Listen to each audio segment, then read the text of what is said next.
Greetings one and all, and if you are new to the channel, welcome. Hope you're going to stick around for the next 15-20 minutes or so. And yeah, the channel is pretty much all about rock music, Richard's Rock Rambles as it says.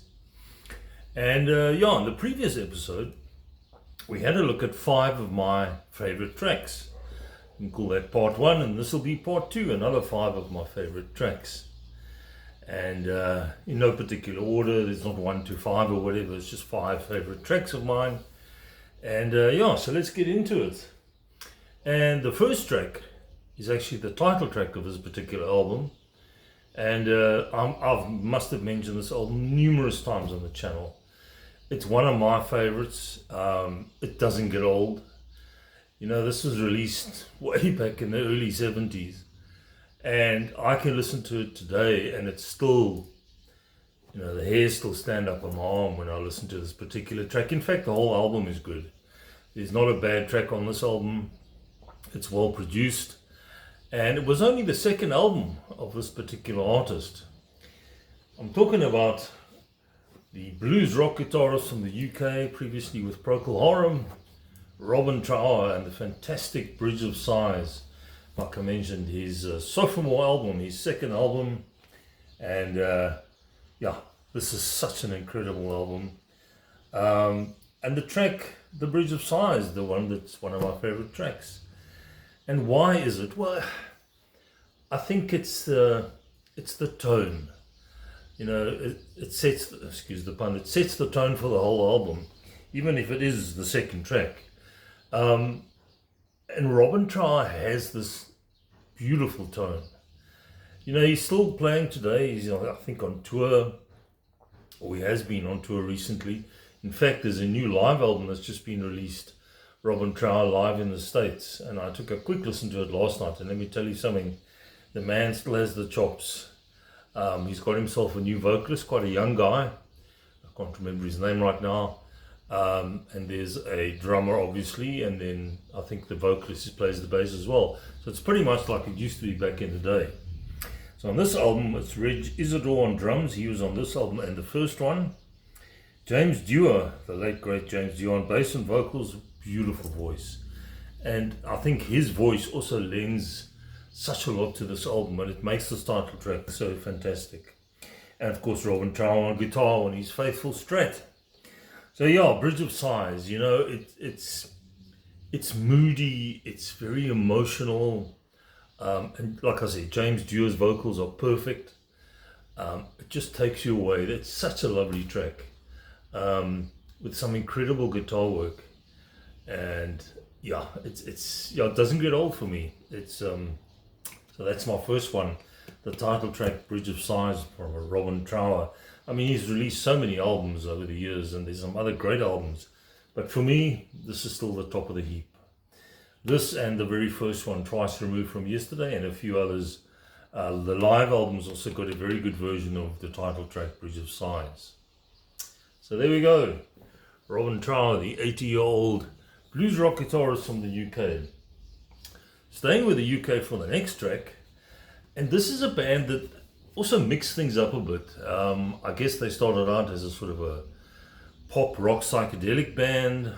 They did a bit of jazz. Never played anything too heavy. Even chucked in a bit of reggae into their stuff. And I'm talking about Steve Winwood and the band Traffic. This is the album called When the Eagle Flies. Of that cover there. It's almost like a pencil drawing, I guess, or ink drawing or something. So yeah, the title, the track that I'm going to talk about on this album is a very weird track. It's quite lengthy. Not really that lengthy. The lengthiest one is 11 minutes. The one I want to talk about is only 6 minutes and 5 seconds, but it's hypnotic.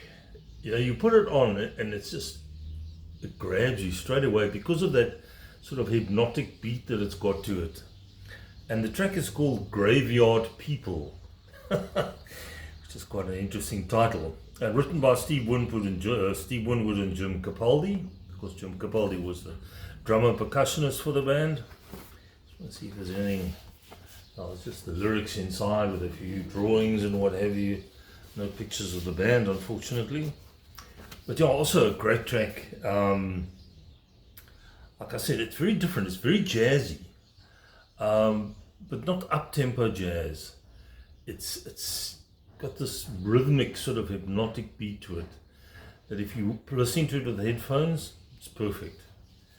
And it's my favorite on this album, and one of my favorite tracks, Graveyard People by Traffic, from When the Eagle Flies. Yeah, so Dream Gerard is the 11-minute track. Also good, also worth checking out. In fact, this whole album, it's not an immediate listen. It's one of those albums that you got to go back to, and the more you listen to it, the more things stand out for you. You know, the melodies and the song structures and what have you. Probably more on the jazzy as opposed to the psychedelic or folksy side, like with John Barleycorn. Love this album. So that's my number 2. Number 3 is an instrumental. A sip of coffee here. It's been really hot in Cape Town these last few weeks, and a bit worried about the dam situation. I can see water restrictions coming soon. Yeah, this is Africa. So yeah, instrumental track. Band from the States, the Allman Brothers Band. A lovely album called Brothers and Sisters. And this is post the sad demise of Duane Allman, the one guitarist. Still has Dickie Betts. Let's see if I can... If there's anything inside. Now, this is a very bog standard album, and they don't even give you a rundown of who's in the band on here. I should have written it down, I guess. Music at Cartwright's Corner in Adderley Street, Cape Town. Boy, that's an old store. One of the first Musicers, my old company that I used to work for. Yeah, a great album. Like I said, you know, they had to kind of pick up the pieces after the demise of Duane Allman, because he was such an integral part of the band with his slide guitar work, beautiful guitarist, and him and his brother Greg Allman on keyboards, and he did most of the vocals. They had such a great working, you know, together, such a great relationship. But Jessica is the track I'm talking about. And if you're a car enthusiast, you'll know that that was the signature, that tune was used as a signature tune for Top Gear for many years. In fact, I think the entire Top Gear series. And quite of a strange track, I would have thought, for a car. You know, you think it would be something more sort of in your face, but I guess it worked for them. And some beautiful dual guitar work. I'm trying to think who else played guitar in here, because if it wasn't Duane and Dickie, then it was Dickie and somebody else, unless he was alone on guitar here. Still got Greg Allman there on vocals and keyboards, and Derek Trucks on drums and percussion, J-Mo on percussion. Trying to remember who the bassist was. The bassist, or the original bassist, also passed away. Both in motorbike accidents. Very strange. But yeah, Jessica, great track. Also a bit on the jazzy side. These guys could get quite jazzy. Very much a jam band as well. But standout instrumental, one of the best instrumentals you'll ever hear. The Allman Brothers and Brothers and Sisters and Jessica. That's my number 3.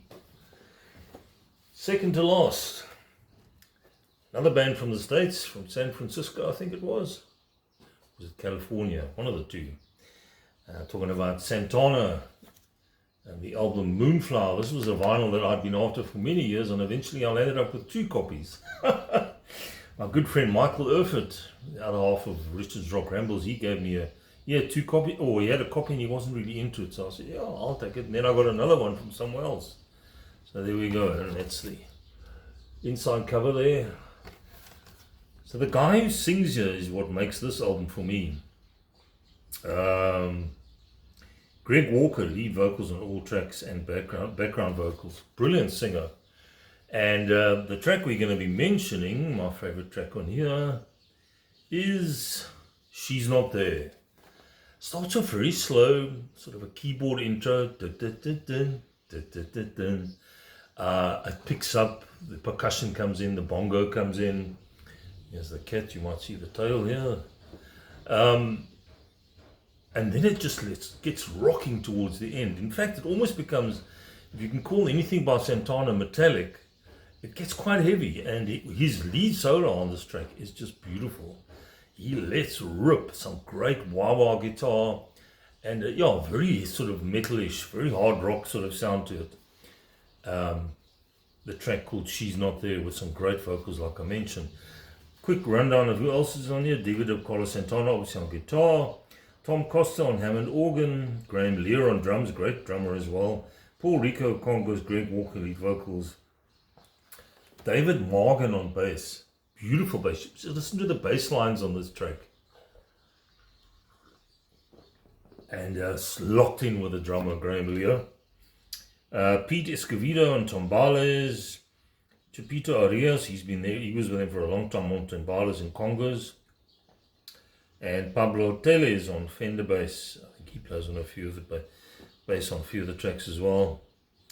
String arrangements, yeah, really nice album. This I think would be followed up by Inner Secrets, which was a massive hit for the band. That was more sort of getting into the disco side of things. A lot of the tracks on that album, which I think I've also mentioned on the channel, were very sort of dance orientated, obviously with the times with disco and what have you. But She's Not There by Santana from Moonflower.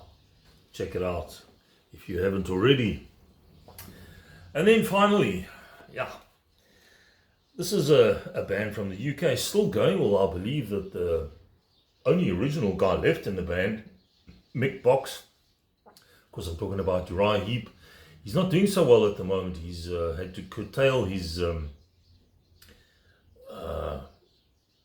tour with the band, and I think it's the first time he's done that.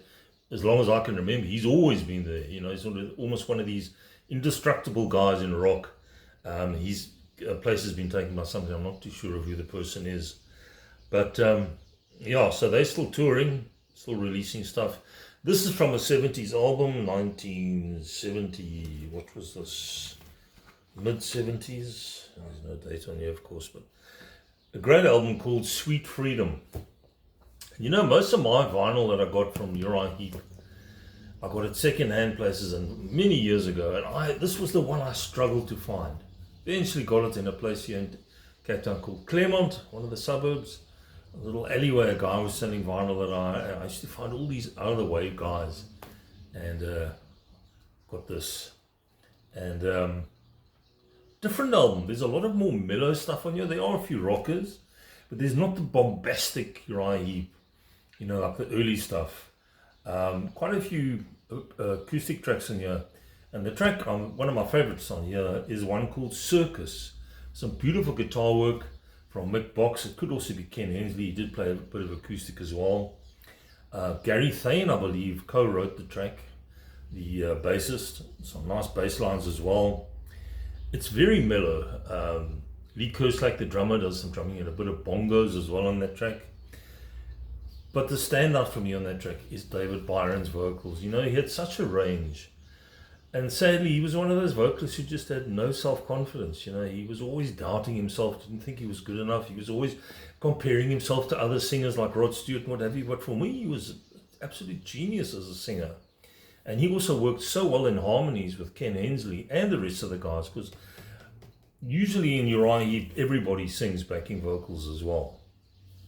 So the track Circus, and some beautiful lyrics as well. Let me just quickly show you the inside. There we go. In the 70s heyday. So yeah, Sweet Freedom from Uriah Heep and the track Circus. Beautiful. Never get tired of that. So there we go. That's another 5 tracks. 5 of my favorite tracks. Hope you've enjoyed it. Like I say, if you're new to the channel, please subscribe. Give me a thumbs up. Any comments more than welcome, good or bad. Doesn't worry me. I've got big shoulders. And for the next video, like I do every year, we're going to take a look back, or we're going to see the birthday boys. We're going to see what the birthday boys are, birthday bands. Albums that have turned 50 in 2026. We're going back to, what, 1976? And there's a number of albums. There's some standout stuff. So that'll also probably be a few episodes worth of albums that have turned 50 in 2026. That's it, guys. Hope you've enjoyed the video. Take it easy. I hope it cools down here. I mean, it's now after 7 in the evening here, and it's still hot. You know, you go and have a shower and you come out and 5 minutes later you're sweating. Anyway, that's enough moaning and groaning. Take it easy, look after yourselves, and I'll catch you soon. Bye bye.